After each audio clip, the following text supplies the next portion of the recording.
wabarakatuh. Salam warahmatullahi wabarakatuh. Bapak perkenal dulu, saya Mutia. Oh iya, saya Pak Heri. Saya dari Unindra izin membuat video bareng buat bertanya nih. Mau nanya Bapak sebagai guru. Iya. Bapak ini sekolahnya di mana ngajarnya? Saya jawab dulu ya. Iya, Waalaikumsalam warahmatullahi wabarakatuh. Saya Pak Heri, guru SMP Tadika Pertiwi Cinere. Ya silahkan. Ada yang mau tanya? Bapak ngajar apa tuh? Ngajarnya di mana? Oh saya ngajar bidang studi saya bahasa Indonesia di SMP Tadika Pertiwi Cinere. Tadi sudah saya jelaskan kelas 7, 8, 9. Semua kelas ya? Iya, semua kelas.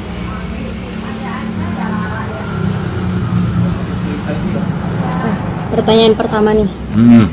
Apa motivasi Bapak memilih profesi sebagai guru?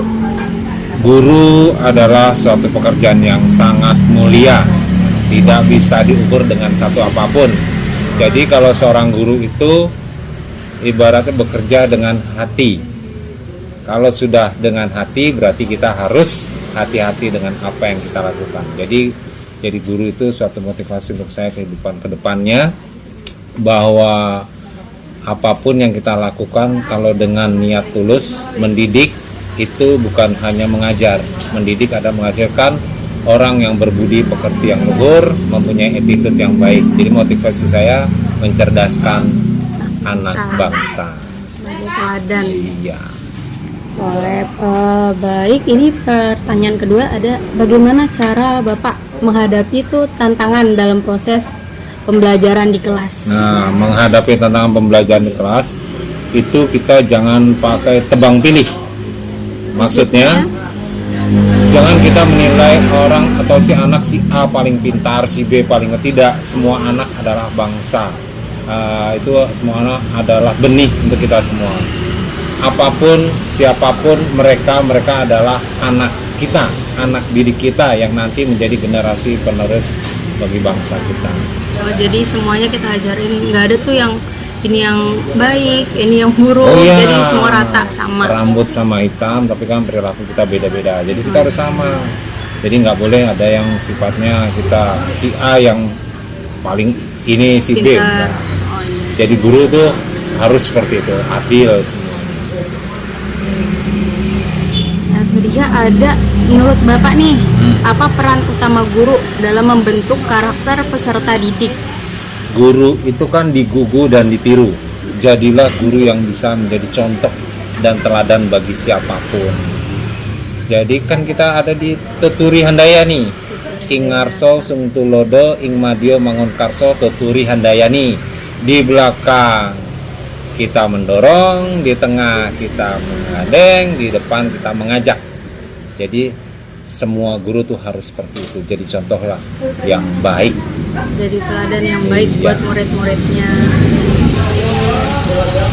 Ada apa strategi Bapak yang digunakan agar siswa tetap semangat belajar nih di kelas? Nah, Biasa kan siswa tuh banyak benar. sehari di kelas macam-macam. Kita tinggal sebentar tuh dia udah main kemana-mana. Nah, Bapak tuh gimana nih caranya?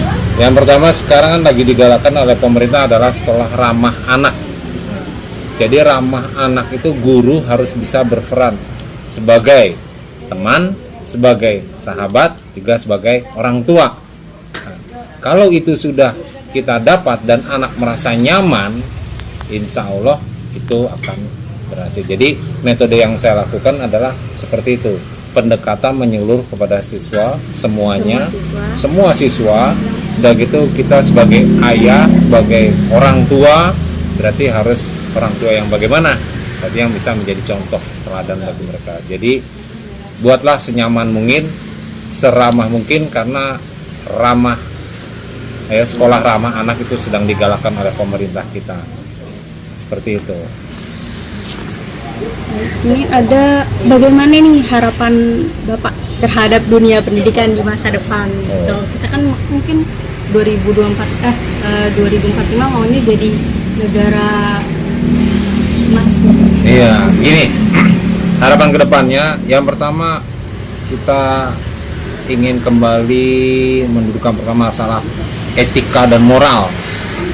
Kan selama ini pendidikan itu dasarnya sebenarnya dari rumah. Orang tua ya. Ya, dari rumah itu berarti dari orang tua.